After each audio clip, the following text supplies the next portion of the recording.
নমস্কার বন্ধুরা, আজকের ব্লগটা একদম স্পেশাল। আমি ও আমার স্ত্রী চলেছি কামাখ্যা মায়ের দর্শনে।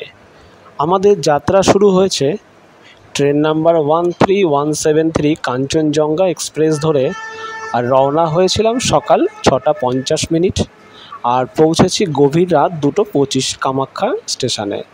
চলো তবে দেখা যাক আমাদের যাত্রা ও কামাখ্যা মায়ের আশীর্বাদ প্রাপ্তির পুরো অভিজ্ঞতা ভিডিও সমেত। Train number 13173 Kanchenjunga express Sealdah থেকে ছাড়ে সকাল 6:30 এবং কামাখ্যা জংশনে পৌঁছে যায় রাত 2:30। দীর্ঘ 20 ঘন্টার এই যাত্রা খুব সুন্দর এক অভিজ্ঞতা। ট্রেনটি খুব পরিষ্কার পরিচ্ছন্ন, খাবার দাবার মোটামুটি খুব ভালোই থাকে। কামাখ্যা স্টেশনে পৌঁছেছি রাত 2:25 দিকে। এই মুহূর্তে আমরা পার হচ্ছি ফারাক্কা সেতু।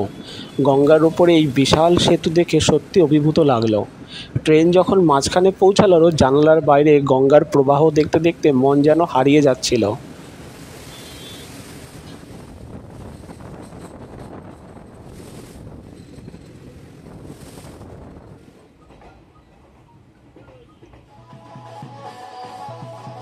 যাত্রাপথে লক্ষ্য করলাম অসমীয়াদের কিছু বিবাহ বা তাদের ট্র্যাডিশনাল নৃত্য।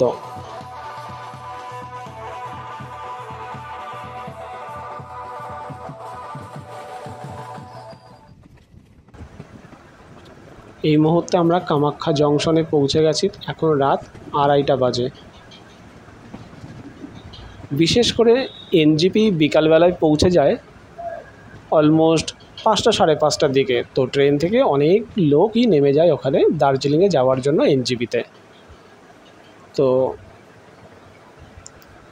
আমরা 1 নম্বর প্ল্যাটফর্ম থেকে বাইরে বেরিয়ে গেলেই অটো পেয়ে যাবেন। তো এই অটোতেই আপনাদের কামাখ্যা মন্দিরের উদ্দেশ্যে রওনা হতে হবে। 1 নম্বর গেট থেকে বেরিয়ে গেলেই সব থেকে ভালো। এক্সিট গেটের বাইরে অনেক অটোওয়ালা দাঁড়িয়ে থাকবে, তবে অবশ্যই কথাবার্তা বলে বার্গেনিং করে উঠবেন। বার্গেনিং বলতে এরা মোটামুটি 150 থেকে 200 টাকা চেয়ে বসে, আপনারা 150 টাকা দেবেন, ওটাই অনেক। 150 টাকাতে আপনাদেরকে নীলাচল পাহাড়ের উপরে নিয়ে চলে যাবে, একদম মায়ের মন্দিরের সামনে। চলুন আরও কিছু গুরুত্বপূর্ণ তথ্য আপনাদেরকে শেয়ার করব এই যাত্রা চলতে চলতে। অনেক গভীর রাত, কিন্তু মনে কোনো ভয় নেই, কারণ মায়ের উদ্দেশ্যে রওনা হয়েছি। ভয় কিসের? কামাখ্যা জংশন খুবই সুন্দর, বেশ বাইরে থেকে লাগছে না? আমরা রিজার্ভ অটো করে নিয়ে চলেছি, 150 টাকা নিয়েছে। চলুন এবার বলা যাক গুরুত্বপূর্ণ কিছু কথা। যদি আপনাদের কাছে হোটেল বুকিং থাকে তো ঠিক আছে, কিন্তু রাত্রিরে 2:30টার সময় কোন হোটেলে গিয়ে উঠবেন? সেক্ষেত্রে বলে রাখি, অটোওয়ালাদের সাথে কথা বলবেন। এরা একদম মন্দির থেকে হাঁটা পথে 1 মিনিটের রাস্তা, তাও হয়তো নয়। তো যেখান থেকে আপনারা ডালা সংগ্রহ করবেন, আপনাদের প্রয়োজনীয় সামগ্রী বা লাগেজ সেখানেই রেখে দেবেন। ওরা যত্ন সহকারে রেখে দেবে, আর সেখান থেকেই আপনারা ব্যাগ নিয়ে নেবেন। ব্যাগ মিন্স ওখান থেকে আপনাদের যে পোশাক পরবেন, ড্রেস, নতুন স্নান করে সব কিছু নিয়ে যাবেন। এইবার যেখানে ডালা নেবেন সেখান থেকেই তারা আপনাদের সঙ্গে একটা রুমে নিয়ে চলে যাবে, একটু কাছে নিয়ার অ্যাবাউট হবে। সেই রুমে গিয়ে পার হেড 50 টাকা করে নেয়। 1 ঘন্টা মতো টাইম দেয় অলমোস্ট। আপনারা স্নান করে ফ্রেশ হয়ে নতুন জামা কাপড় পরে আবার ডালার দোকানে এসে ডালা সংগ্রহ করে আপনাদের ভেজা জামা কাপড় ওখানেই রাখলেন সব কিছু।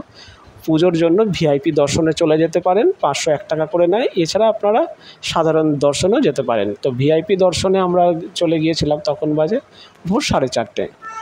তো সকাল হতেই আমরা এই 501 টাকা করে ভিআইপি দর্শনের টিকিট কেটে নিলাম। আর এই টিকিটে আপনি সরাসরি মূল গর্ভগৃহে প্রবেশ করতে পারবেন।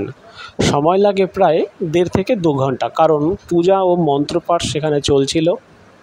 কামাখ্যা মন্দির মূলত শক্তিরূপে দেবী মা কামাখ্যার পুজো হয়। এখানে কোনো মূর্তি নেই, আছে একটি যোনি তীর্থ। এটি হিন্দুদের 51 পীঠের একটি অন্যতম স্থান। এখানে মা দুর্গার যৌনাঙ্গ পতিত হয়েছিল বলে বিশ্বাস করা হয়।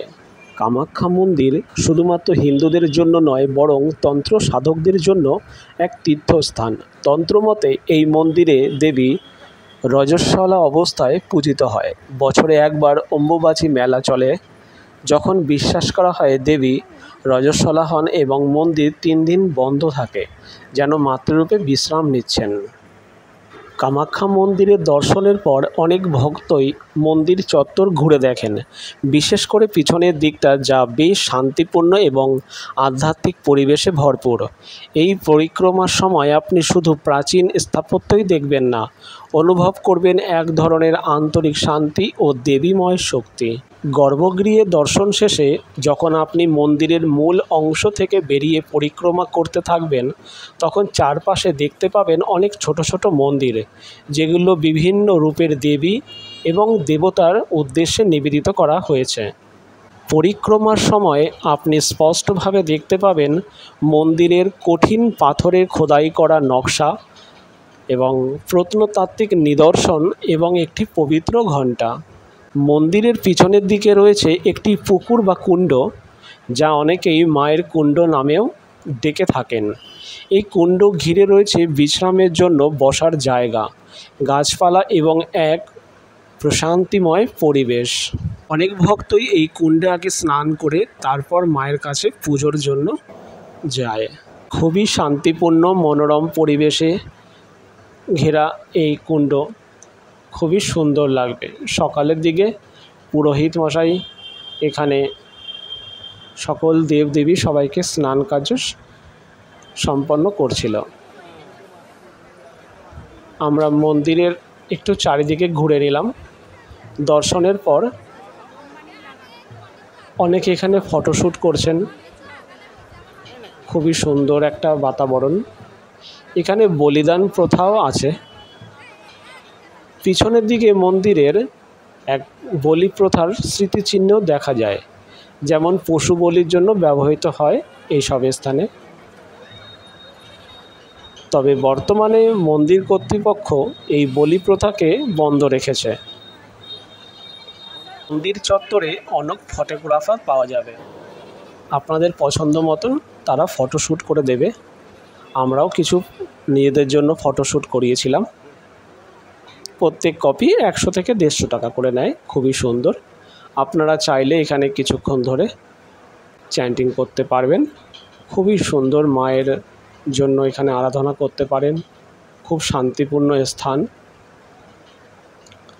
আমরা 1.5 থেকে 2 ঘন্টা এখানে টাইম স্পেন্ড করেছি। খুবই সুন্দর বেশ। মায়ের এই পবিত্র মন্দির থেকে ছেড়ে যেতে মনই চায় না।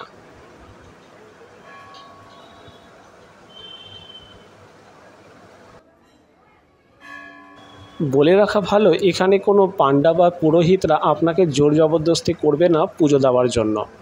আপনাদের মন চাইলে আপনাদের মতন করে তারা পুজো দেবে। পুজো কমপ্লিট হওয়ার পর মন্দির থেকে বেরিয়ে এসে বাঁদিকেই এখানে প্রদীপ দান ঘর রয়েছে। এখানে প্রদীপ, ধূপকাঠি সব কিছু আপনারা মাকে নিবেদন করতে পারেন। মন্দির চত্বরে অনেক দেবদেবী রয়েছে, আপনারা ঘুরে দেখতে পারেন। খুবই সুন্দর। মন্দিরের পিছনে যে কুণ্ড রয়েছে তার পাশেই মায়ের একটি মূর্তি রয়েছে। খুব সুন্দর লাগবে।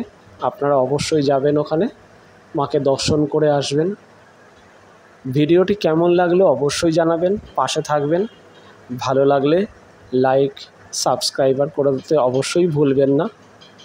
জয় মা কামাক্ষী। ভালো থাকবেন সবাই।